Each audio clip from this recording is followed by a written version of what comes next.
On March 25, 2022, the music world was blindsided by the sudden and completely unexpected death of Taylor Hawkins, the widely praised drummer for legendary rock band the Foo Fighters.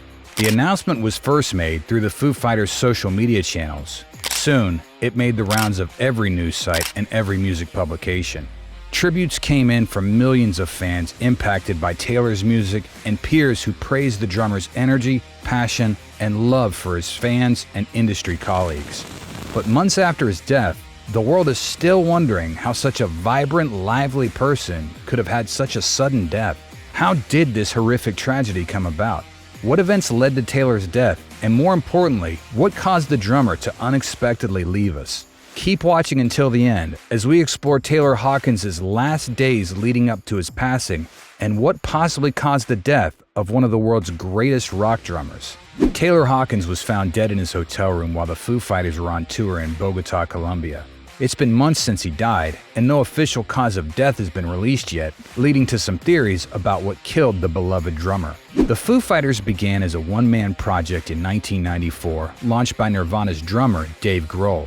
In the wake of Kurt Cobain's suicide that ended the legendary trio, Dave felt the need to record his own songs as a form of therapy to help him cope with Kurt's death. The Foo Fighters' eponymous debut album was released in 1995. Dave recorded all the instruments and did the vocals too. It was a commercial success and prompted Dave to form a band to do a supporting tour with. Dave hired William Goldsmith, formerly of Sunny Day Real Estate, as his first drummer. After touring, the band entered the studio to record its second album. During the recording sessions, Dave realized he wasn't satisfied with Goldsmith's performance and re-recorded the drum parts himself. This didn't sit well with Goldsmith, who left the band shortly after, leaving the Foo Fighters' drummer spot vacant. At the same time, a Canadian artist by the name of Alanis Morissette was making waves with her album Jagged Little Pill. Alanis went on tour to support the album in 1995 until 1997, and her drummer for the two-year tour was none other than Taylor Hawkins. He was also featured in Alanis' music videos for the singles You Oughta Know, You Learn, and All I Really Want. Dave had known Taylor at the time and called him asking him to refer a drummer for the Foo Fighters. Instead, Taylor volunteered himself to be their drummer, to Dave's surprise. Taylor officially became the Foo Fighters drummer in March 1997, just in time for the release of their highly acclaimed sophomore album, The Color and the Shape. During an interview with 94.9 The Rock Toronto's Doug Elliott, Taylor recalled how he transitioned from Alanis' band to the Foo Fighters. Taylor said he met Dave in Los Angeles, where they played at K-Rock's Weenie Roast, and was an instant fan of the band. Alanis predicted that Dave would recruit Taylor to play drums for the Foo Fighters one day, but Taylor didn't believe it at the time. That was until Goldsmith exited, and Dave ended up calling him asking for suggestions for a drummer. Taylor had wanted to play for a rock band and felt Alanis was moving in a mellower direction, so he applied for the Foo Fighters drummer spot and got the gig. Taylor stayed with the band for 25 years, playing on all the band's releases and tours until his death in 2022. Over the course of his stint with the Foo Fighters, he and Dave became the closest of friends. Taylor described Dave as a life partner, while Dave called him his brother from another mother, my best friend, a man who I'd take a bullet for, in his 2021 memoir entitled The Storyteller. He was by Taylor's side when the Foo Fighters drummer OD'd on cocaine back in 2001 and was comatose for 2 weeks, narrowly escaping death. Sadly, 20 years later, Taylor wouldn't be as lucky. At the time of Taylor's death, the Foo Fighters were busy with various commitments. In 2021, they released their last album with Taylor, Medicine at Midnight. Later that year, they were inducted to the Rock and Roll Hall of Fame. A couple of months later, the band decided to have some fun and released a record of disco covers titled Hail Satin. For that one, the band adopted the moniker DGs and released 70s-inspired music videos covering Bee Gees songs. And in February 2022, they released a comedy horror film titled Studio 666. The band had just finished performing at Lollapalooza, Argentina as part of their South American tour. The performance ended up being Taylor's last. After Lollapalooza, the Foo Fighters flew to Asunción, Paraguay. The band was scheduled to headline the Asunciónico Festival, but severe thunderstorms forced organizers to cancel the event. The band moved on to their next stop, Bogota, Colombia. There, the Foo Fighters were scheduled to play at the Festival Estéreo Picnic on March 25th. That night, before the show, Medical staff arrived at the Four Seasons Hotel responding to an emergency from a guest who was experiencing chest pains. The guest turned out to be Taylor.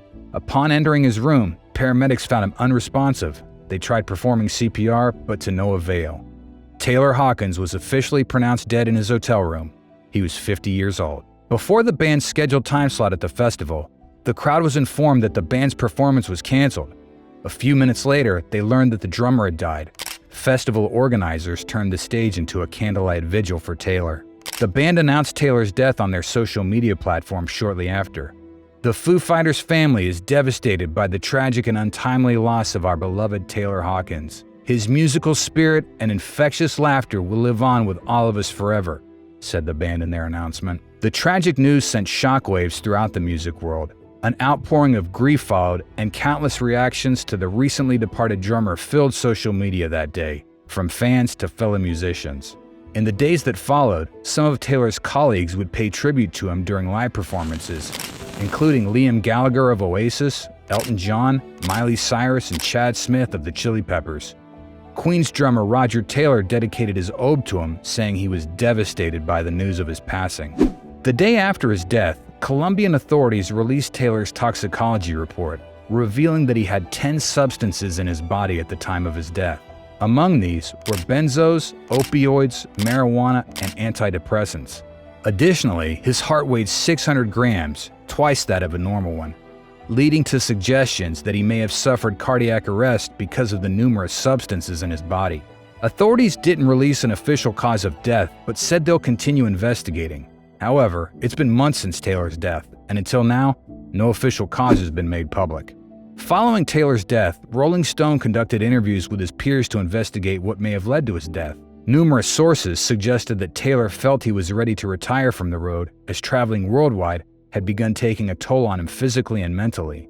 However, two interviewees, Chad Smith and Matt Cameron, said their statements were taken out of context. In an earlier interview with the magazine, Taylor claimed to have stage fright and that he was trying really hard to figure out how to continue to keep the intensity of a young man in a 50-year-old's body, which is very difficult.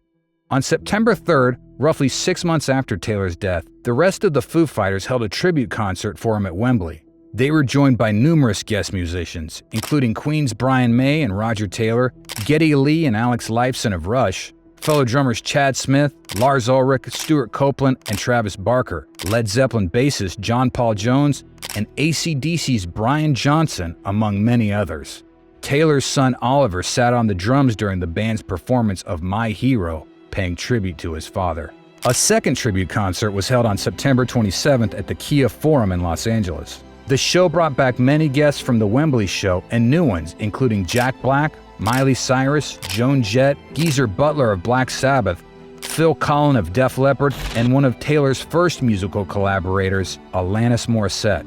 As of now, it's unknown if the Foo Fighters will carry on without Taylor Hawkins behind the kit.